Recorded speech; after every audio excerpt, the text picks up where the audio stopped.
Hello guys, welcome back to my channel Physics for Everyone. In this video, we are going to discuss variational method of approximation in quantum mechanics. Quantum mechanics में हम जो solutions निकालते हैं वो स्क्रॉडिंगर equation से solutions निकालते हैं, wave function find out करते हैं, energy eigen function find out करते हैं। ठीक है, बट कुछ ऐसे सिस्टम्स हैं जिनके लिए हम एग्जैक्ट सॉल्यूशन नहीं निकाल सकते, तो उनके लिए हम दो तीन अप्रॉक्सीमेट मेथड लेते हैं, जैसे WKB में approximation method, variational method of approximation या पर्टर्बेशन थ्योरी। इन तीनों में से हम कोई एक यूज़ करते हैं।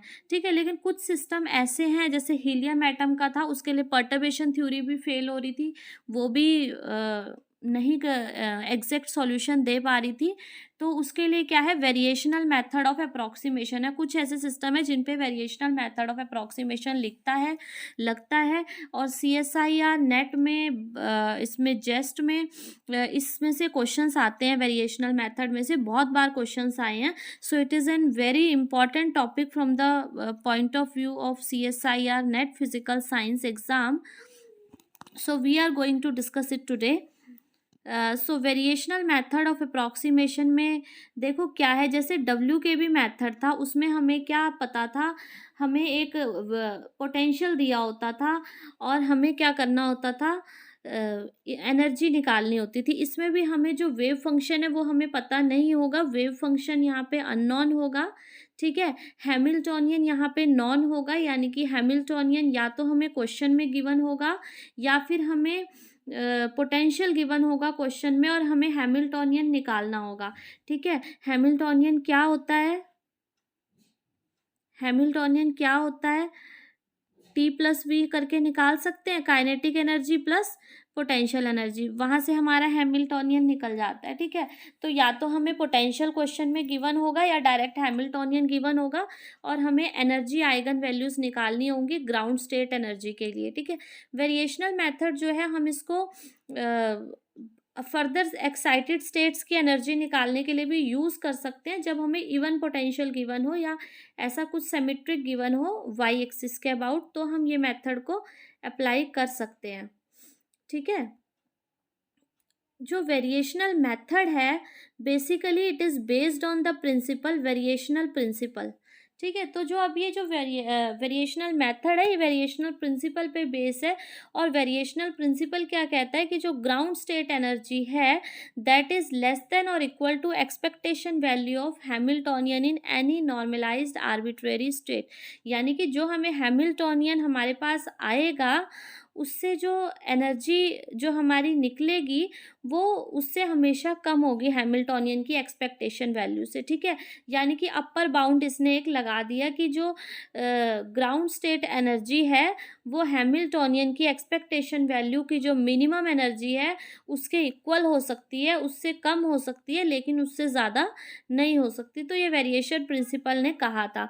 वेरिएशनल मेथड जो वेरिएशनल मेथड ऑफ अप्रॉक्सीमेशन है, इसके कुछ स्टेप्स हैं जो फॉलो करके हम इसके क्वेश्चंस को सॉल्व कर सकते हैं। So these are the steps which we should follow to solve variational method questions. सबसे पहले हमें क्या करना है, इसमें क्या करना है, एक ट्रायल वेव फंक्शन एज्यूम करना है फाई। ठीक है, और फिर उसके लिए हैमिल्टोनियन लिखना है। अब ट्रायल वेव फंक्शन में अभी एक क्वेश्चन बताऊंगी कि 1D में हमें क्या लेना है और 3D में हमें क्या लेना है, वो एज इट इज़ लर्न रखना है आप लोगों को, वही वेव फंक्शन यूज़ करना है 1D और 3D के लिए। ठीक है, and write Hamiltonian wave function एक बार हमें पता चल गया, then we can easily calculate Hamiltonian. फिर जो हैमिल्टोनियन हमारा निकलेगा, ठीक है, जो हैमिल्टोनियन हमारा निकलेगा उसको हम मिनिमाइज करेंगे। मिनिमाइज कैसे करेंगे, इसका फर्स्ट डेरिवेटिव लेंगे, इसका फर्स्ट डेरिवेटिव लेके उसको ज़ीरो के इक्वल पुट करेंगे, वहाँ से जो भी वैल्यूज़ आएंगी उनको सेकंड डेरिवेटिव में पुट करेंगे और फिर देखेंगे मैक्सिमा किस पे आ रहा है, मिनिमा किस पे आ रहा है। ठीक है, इस तरह हम क्या करेंगे, हैमिल्टोनियन को मिनिमाइज करेंगे। ठीक है, तो ये अभी स्टेप से आप लोगों को इतना ज़्यादा क्लियर नहीं होगा, अभी हम क्वेश्चन करेंगे उससे ज़्यादा क्लियर होगा। तो without wasting any time let's go to question. Type का आता है, एक बार क्वेश्चन देख लो। Estimate ground state energy for a particle moving under the potential Vx is equal to half m omega square x square using wave function as trial wave function and find best value of adjustable parameter। तो इसने question में कहा है खुद ही कि ground state energy निकालनी है, potential उसने दे दिया half m omega square x square using wave function as trial wave function. उसने खुद कहा है कि ट्रायल वेव फंक्शन यूज करना है और बेस्ट वैल्यू भी निकालनी है एडजस्टेबल पैरामीटर की। तो एडजस्टेबल पैरामीटर जहाँ पे आ गया या wave function trial wave function आ गया, तो हम वेरिएशनल मेथड से इसको सॉल्व करेंगे। तो देखो इसमें सबसे पहले हम देखते हैं कि हमें ग्राउंड स्टेट वेव फंक्शन कौन सा लेना है 1D के लिए, और ये ट्रायल वेव फंक्शन कौन सा लेना है 1D के लिए और 3D के लिए। सो देखो ये है ग्राउंड स्टेट वेव फंक्शन, ठीक है। Ground state trial Gaussian trial wave function sorry ground state बोल रही हूँ, गॉसियन ट्रायल वेव फंक्शन लेना है हमें 1D के लिए और 3D के लिए। 1D के लिए हम लेंगे ये वाला phi x is equal to A e की power minus b x square, ये वेव फंक्शन लेंगे हम 1D के लिए। और 3D के लिए क्या करेंगे, सेम यही वेव फंक्शन है ए ई की power minus b r square. X square की जगह क्या आ गया, देखो आर स्क्वेयर आ गया, ठीक है।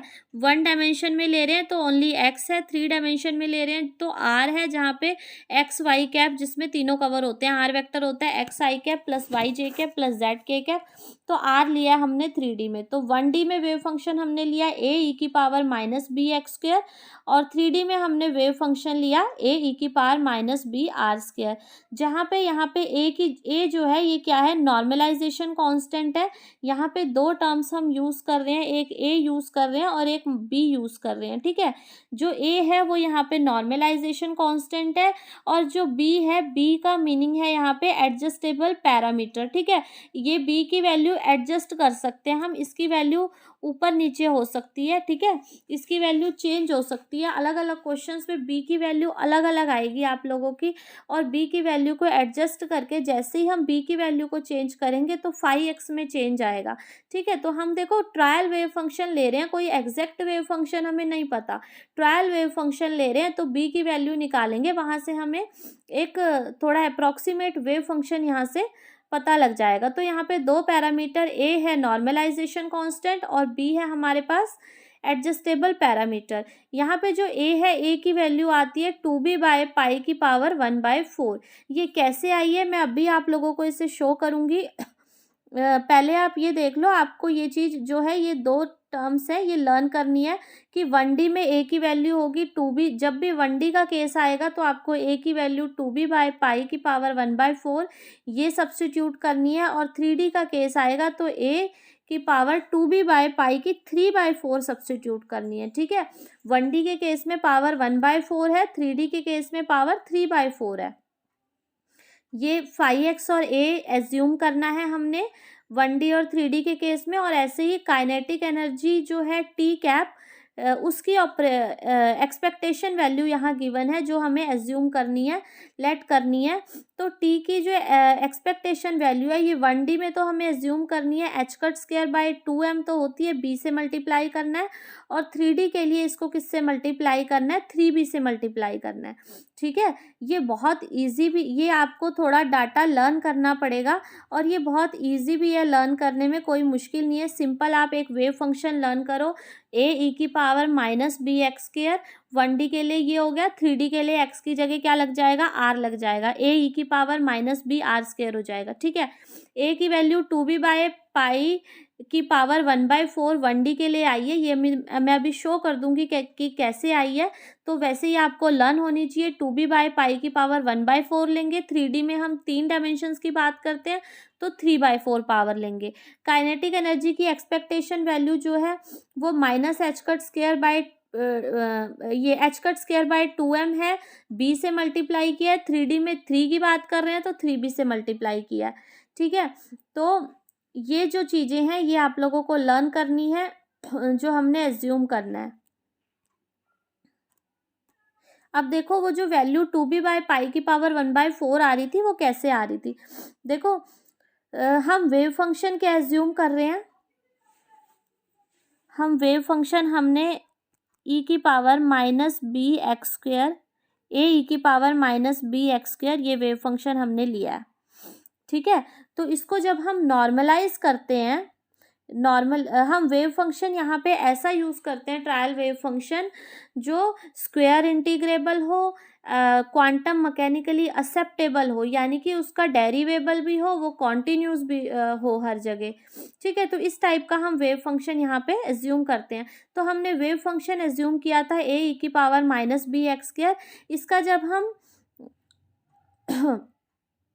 इसका जब हम ये निकालेंगे, देखो इसको नॉर्मलाइज करेंगे, ये कट फाई ये सब निकालेंगे इसकी, तो कैसे होगा देखो, integration minus infinity to infinity क्या आता है, एक बार फाई लिखते हैं, ए ई की power minus b x square आएगा। ठीक है, फिर फाई स्टार लिखते हैं कॉन्जुगेट उसका। तो अब देखो ये जो यहाँ पे है ए बी चाहे एक्स स्क्वायर है, ये सब रियल वैल्यूज़ हैं, कोई आयोटा वाली टर्म इसमें नहीं आने वाली, कॉम्प्लेक्स नंबर नहीं है, रियल नंबर है। तो क्या होगा, ए स्क्वायर आ जाएगा और ई की माइनस बी एक्स स्क्वायर, और ई की माइनस बी एक्स स्क्वायर जब आएगा तो उससे हो जाएगा ई की पावर 2bx स्क्वायर dx। तो हमारे पास फाई की जब हम स्क्वायर इंटीग्रेबल करेंगे तो हमारे पास ये आ जाएगा, फाई को नॉर्मलाइज करेंगे तो हमारे पास ये आ जाएगा, ए स्क्वायर बाहर निकल जाएगा, अंदर इंटीग्रेशन में रह जाएगा minus infinity to infinity 2bx square dx। ठीक है, फाई जो लिया है हमने नॉर्मलाइज्ड वेव फंक्शन लिया है, तो इसका नॉर्मलाइजेशन क्या होगा, 1 होगा। अब देखो ये इंटीग्रेशन कैसे सॉल्व करेंगे, ये वाला इंटीग्रेशन सॉल्व करना है मेन। तो इस टाइप का जब भी इंटीग्रेशन आए तो इसके लिए हमारे पास एक फॉर्मूला होता है, ये एक्स की पावर एन ई की power minus a x square d x is equal to n plus, तो ऐसे जब कोई भी आए तो क्या होता है, गामा एन प्लस 1/2, एक्स की जो भी पावर है उसमें एक प्लस करके डिवाइड बाय 2, वो गामा फंक्शन के अंडर आएगा, और नीचे जो ई की पावर में एक्स स्क्वायर के आगे जो कांस्टेंट है, वो जिसको हमने एडजस्टेबल पैरामीटर कहा है वहाँ, वो किसके इक्वल आएगा, एन प्लस 1 की हाफ। जो ऊपर देखो, जो ऊपर है वैल्यू वही नीचे ए की पावर में आ रही है, जो ऊपर है वही नीचे ए की पावर में आ रही है। ठीक है, गामा एन प्लस 1/2 नीचे ए की पावर में एन प्लस 1 का हाफ, ये आ रही है। अब इसको सॉल्व करेंगे तो देखो क्या आएगा, ऊपर क्या आएगा, गामा फंक्शन के अंदर क्या आएगा, एन प्लस 1/2 आता है। यहाँ पे एन देखो क्या है, एक्स की पावर यहाँ पे क्या है, 0 है, एक्स की पावर 0 है, तो एन क्या हो गया, 0। तो 0 प्लस 1/2 क्या आएगा, 1/2, ऊपर आ गया गामा 1/2, एक्स स्क्वायर के साथ क्या लगा हुआ है, 2b, तो नीचे क्या आ जाएगा, 2b की पावर 1/2, ये आ जाएगा। और गामा 1/2 की वैल्यू होती है रूट पाई, गामा फंक्शन की 1/2 की वैल्यू होती है रूट पाई, वो हमने यहाँ सब्सटीट्यूट कर दी। तो यहाँ से हमारे पास 1 is equal to a square under root pi over 2b की हाफ आ गई। तो यहाँ से हमारे पास ए स्क्वायर आ गया अंडर रूट 2 बाय पाई, और ए आ गया 2b बाय पाई की 1/4। तो इस टाइप से ये हमारे पास आया यहाँ पे। ठीक है, तो now it is clear to you कि ए की वैल्यू जो हम ले रहे हैं वो 2b बाय पाई की 1/4 क्यों ले रहे हैं। ठीक है, तो इस तरह से गॉसियन वेव फंक्शन 1D के लिए और 3D के लिए आपको क्या लेना है वो मैंने आपको बता दिया। तो अब हम क्वेश्चन स्टार्ट करेंगे। देखो हमें Vx दिया हुआ था half m omega square x square. ठीक है, Vx हमें क्वेश्चन में दिया हुआ था। ठीक है, तो Vx जो दिया हुआ है ये हमें 1 डायमेंशन में दिया हुआ है, x में यूज़ हो रहा है, तो हम ट्रायल वेव फंक्शन 1 डायमेंशन का यूज़ करेंगे। तो 1 डायमेंशन के लिए हमने क्या लिया, phi x is equal to A e की power minus b x square, यही लिया था, जहाँ पे a था 2b बाय पाई की पावर 1/4, वो हमने ले लिया। अब Vx हमें दिया हुआ है, किसी क्वेश्चन में हैमिल्टोनियन गिवन होता है, किसी में हैमिल्टोनियन नहीं गिवन होता है। इसमें क्वेश्चन में हमें हैमिल्टोनियन नहीं दिया, Vx दिया है, तो हम हैमिल्टोनियन अपने आप निकालना पड़ेगा हमें। ठीक है, और टी कैप जो है, टी कैप की एक्सपेक्टेशन वैल्यू ये भी मैंने बताई थी, 1D के केस में क्या लेंगे, h²/2m को एक बार b से मल्टीप्लाई करेंगे एडजस्टेबल पैरामीटर से। तो ये अब जो हैमिल्टोनियन है वो कैसे निकलता है, kinetic energy plus potential energy. Hamiltonian की एक्सपेक्टेशन वैल्यू हमें निकालनी है क्वेश्चन में, तो हम काइनेटिक एनर्जी की भी एक्सपेक्टेशन वैल्यू यूज़ करेंगे और पोटेंशियल एनर्जी v की भी एक्सपेक्टेशन वैल्यू यूज़ करेंगे। अब टी तो हमारे पास है, टी की एक्सपेक्टेशन वैल्यू हमें पता है कि हमें 1D के लिए क्या यूज़ करनी है। वी की एक्सपेक्टेशन वैल्यू हमारे पास नहीं है, लेकिन हमारे पास वी है, तो हम वी की एक्सपेक्टेशन वैल्यू सबसे पहले फाइंड आउट करेंगे। उसके बाद हम टी और वी की वैल्यू यहाँ पे इस वाली इक्वेशन में सब्स्टिट्यूट करेंगे, हमारे पास हैमिल्टोनियन आ जाएगा, फिर हम उसको मिनिमाइज करेंगे। यही स्टेप्स हमें करने हैं। तो सबसे पहले हम क्या करेंगे, वी की एक्सपेक्टेशन वैल्यू निकालेंगे। देखो कैसे निकालेंगे। वी की एक्सपेक्टेशन वैल्यू निकालने के लिए क्या करना होगा, फाई, बीच में वी आएगा और साथ में फाई, ऐसे ही लिखते हैं। एक्सपेक्टेशन वैल्यू किसी की भी ऐसे ही निकालते हैं, ठीक है। तो अब फाई हमारे पास वेव फंक्शन क्या है, ए ई की power minus b x square, ठीक है। तो ये क्या आने वाला है, देखो ए ई की power minus b x square, बीच में आएगा V half m omega square x square, ये आएगा, ठीक है। और साथ में आएगा दोबारा से फाई ए ई की power minus b x square. तो यहाँ से बाहर आ जाएगा ए स्क्वायर और हाफ एम ओमेगा स्क्वायर, ये भी बाहर आ जाएगा, अंदर रह जाएगा एक्स स्क्वायर और ई की पावर माइनस बी, और ये क्या हो जाएगा, 2b एक्स स्क्वायर हो जाएगा, ठीक है। तो यहाँ पे ये प्लस आएगा, ठीक है। तो हाफ एम ओमेगा स्क्वायर बाहर आ गया, ए स्क्वायर बाहर आ गया, अंदर क्या रह गया, माइनस इन्फिनिटी टू इन्फिनिटी ई की power 2b x square d x, ठीक है। इतना हमारे पास यहाँ से आ गया। आगे देखो कैसे सॉल्व करना है इसे। वी की एक्सपेक्टेशन वैल्यू कैसे आ रही है, हाफ एम ओमेगा स्क्वायर, हमारे पास क्या आया था, हाफ एम ओमेगा स्क्वायर ए स्क्वायर आया था, ठीक है। तो हमने ए की वैल्यू सब्स्टिट्यूट कर दी, 2b बाय पाई की पावर हाफ, ए की होती है 2b बाय पाई की 1/4, तो ए स्क्वायर की क्या होएगी, 2b बाय पाई की 1/2, ठीक है। और ये हमारे पास माइनस इन्फिनिटी टू इन्फिनिटी था, हमने 0 से इन्फिनिटी लिया क्योंकि इवन फंक्शन है, तो 2 से मल्टीप्लाई कर दिया, बाकी सारा सेम आ गया, ठीक है। जो फंक्शन के अंदर था वो सेम आ गया। तो अब देखो ये जो इंटीग्रेशन है, इसको सॉल्व करने के लिए एक हमारे पास फॉर्मूला होता है, एक्स की पावर एम ई की पावर माइनस अल्फ़ा एक्स की पावर एन, 0 से इन्फिनिटी। अगर इस टाइप का कुछ हमारे पास इंटीग्रेशन आता है तो क्या करते हैं हम, एक्स की पावर में जो भी है, जैसे एन है तो वो हमारा डिवाइड में आ जाएगा 1/n, और गामा फंक्शन के अंदर क्या आएगा, न्यूमिरेटर में गामा फंक्शन के अंदर आएगा m प्लस 1/n, ठीक है। एक्स की पावर में एक प्लस करेंगे, एक्स की पावर जो भी है m है उसमें एक प्लस करेंगे, डिवाइड बाय जो जो एक्स की दूसरी पावर है, 2 बार एक्स है ना, एक बार जो फर्स्ट टाइम एक्स है उसकी पावर ऊपर आएगी, जो सेकंड टाइम एक्स है उसकी पावर नीचे आएगी, जो फर्स्ट टाइम एक्स आया उसकी पावर में एक प्लस होएगा, जो अंदर गामा फंक्शन के अंदर जो भी लिखा है वही नीचे क्या आएगा, अल्फा की पावर में आएगा। तो इसी को यहाँ अप्लाई करो, तो देखो हमारे पास क्या आ रहा है, इस इंटीग्रेशन में हम इसे अप्लाई कर रहे हैं, तो इस वाले में हम अप्लाई करेंगे, क्या आएगा देखो,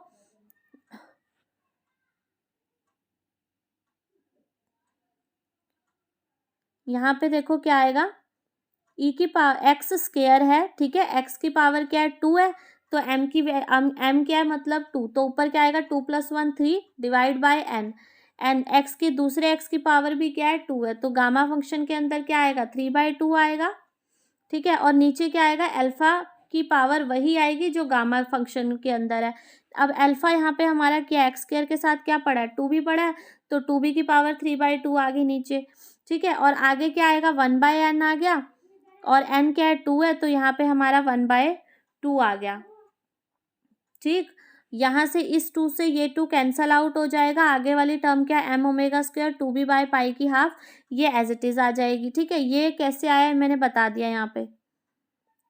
तो अब देखो हमारे पास ये आ गया। अब गामा फंक्शन की 3/2 को हम कैसे सॉल्व करते हैं, गामा 3/2 क्या होता है, 1/2 गामा 1/2, और गामा 1/2 क्या आ जाएगा, √पाई के इक्वल होता है, यानी कि गामा 3/2 की जो वैल्यू होगी वो क्या आएगी, √पाई/2 आएगी, ठीक है। तो हम इसकी एक्सपेक्टेशन वैल्यू वी की निकाल रहे हैं, कैसे निकलेगी वी की एक्सपेक्टेशन वैल्यू, ये हर जगह कैप है, ये लगा लेना इसको, ठीक है। वी एक ऑपरेटर है, पोटेंशियल एनर्जी ऑपरेटर, तो कैप लगेगी। तो यहाँ क्या आएगा देखो, आगे वाला सेम रहा है, m omega square 2b by pi की हाफ सेम रहा, ठीक है, नीचे अंडर रूट पाई, वही पाई की हाफ है, उसको अंडर रूट पाई लिखा है। यहाँ गामा 3/2 को अंडर रूट पाई/2 लिख देंगे और 2b की पावर 3/2 ये आएगा। ठीक है, तो ये आ रहा है हमारे पास। उसके बाद यहाँ से देखो क्या आएगा, 2b की पावर ऊपर 1/2 है, नीचे 3/2 है, तो 2b नीचे डिनोमिनेटर में 2b रह जाएगा। 3/2 माइनस 1/2 करेंगे तो 1 आ जाएगी पावर, तो 2b रह जाएगा। ऊपर एम ओमेगा स्क्वायर है, अंडर रूट पाई से under root pi cancel out हो जाएगा और नीचे एक हमारे पास यहाँ से क्या बच जाएगा, 4 बच जाएगा। ठीक है, तो ये क्या आ जाएगा, v की एक्सपेक्टेशन वैल्यू हमारे पास क्या आ गई, एम ओमेगा स्क्वायर बाय में 8b। ठीक है, तो m इसकी एक्सपेक्टेशन वैल्यू हमने फाइंड आउट कर ली। ठीक है, अब हम क्या निकालेंगे, h निकालेंगे। ठीक है, हमारे पास t की एक्सपेक्टेशन वैल्यू पहले ही थी, v की एक्सपेक्टेशन वैल्यू हमने कैलकुलेट कर ली, तो अब हम हैमिल्टोनियन निकाल सकते हैं। तो हैमिल्टोनियन की एक्सपेक्टेशन वैल्यू क्या आ जाएगी, देखो हम काइनेटिक एनर्जी वाली क्या ली थी हमने, h²/2 है, 1d का केस है तो b से मल्टीप्लाई किया। उसके बाद पोटेंशियल एनर्जी की हमने अभी निकाली, M omega square bye 8b आया। ठीक है, तो अब हमारे पास हैमिल्टोनियन आ गया। अगर क्वेश्चन में ये डायरेक्ट गिवन है तो वेल एंड गुड, आपको निकालने की जरूरत नहीं पड़ेगी। यहाँ पे हैमिल्टोनियन निकालना है सबसे पहले, वो हमने यहाँ पे अब काम कंप्लीट कर लिया। अब क्या करना है, इस हैमिल्टोनियन को मिनिमाइज करना है। मिनिमाइज करने के लिए क्या करना पड़ेगा, इसका फर्स्ट डेरिवेटिव करना है, उसको 0 पुट करना है, वहां से b की वैल्यू निकालनी है एडजस्टेबल पैरामीटर की। तो सबसे पहले हम इसको डेरिवेटिव करेंगे इसका b के विद रिस्पेक्ट टू इसका डेरिवेटिव करेंगे तो क्या आएगा, फर्स्ट टर्म का क्या आएगा, h²/2m और सेकंड का क्या आएगा, m omega square by 8 constant है, 1/b का क्या आएगा, -1/b²। इसको हम 0 के इक्वल इक्वेट करेंगे इस इक्वेशन को, तो क्या आएगा, h²/2m will be equal to m omega square by 8b² and h², यहाँ से देखो क्या हुआ, ये 2 से ये कैंसल आउट हो गया 4, तो क्या आएगा, h²/m m omega square by 4b² आ जाएगा। ठीक है, यहाँ से देखो b² क्या आ जाएगा हमारे पास, फिर ये ऊपर चला गया, b² क्या आएगा, m, ये ऊपर आ जाएगा m² omega square bye 4, h² नीचे आ जाएगा, b² ऊपर चला जाएगा, तो b क्या आ जाएगा, plus minus m omega over 2h²। तो दो वैल्यू यहाँ से b की हमारे पास आ गई, b1 क्या आ गया, एम ओमेगा ओवर 2h² और b2 आ गया minus m omega over 2h²। तो हमने h को मिनिमाइज किया, उसको 0 के इक्वल पुट किया और हमारे पास b की दो वैल्यू आ गई, b1 और b2। अब ये जो b1 और b2 आई है, ये हम सब्स्टिट्यूट करेंगे डबल डेरिवेटिव में, फिर देखेंगे डबल डेरिवेटिव पॉजिटिव किस वैल्यू के लिए आ रहा है, b1 के लिए आ रहा है या b2 के लिए आ रहा है। ठीक है, जिसके लिए पॉजिटिव आएगा वही जो होगा हमारे पास एडजस्टेबल पैरामीटर की बेस्ट वैल्यू होगी। दो वैल्यूज आई हैं b1 b2, लेकिन बेस्ट वैल्यू कौन सी होगी, जिसके लिए सेकंड डेरिवेटिव पॉजिटिव आएगा।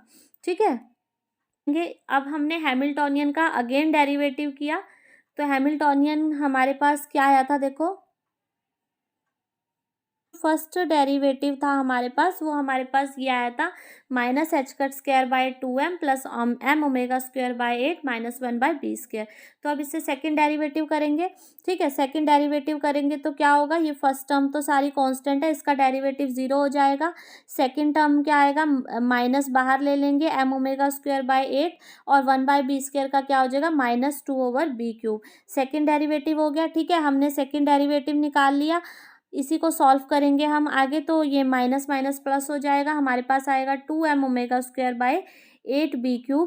अब देखो 2 से कैंसिल हो गया, नीचे 8 था, 4 आ गया, m omega square bye 4b³ आ गया।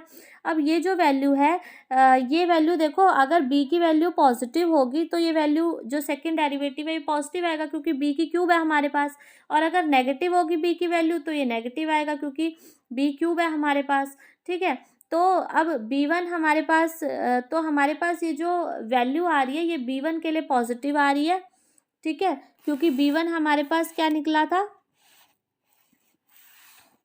b1 हमारे पास पॉजिटिव निकला था एम ओमेगा ओवर 2h², तो b1 के लिए ये पॉजिटिव आ रही है। ठीक है, और b2 के लिए ये नेगेटिव आ रही है, तो बेस्ट वैल्यू b की कौन सी बनेगी, b1 बनेगी। ठीक है, जिसके लिए क्या करना है, हमें h को मिनिमम करना है, तो best value adjustable parameter b is equal to b1 की क्या बनेगी, m omega over 2h cut.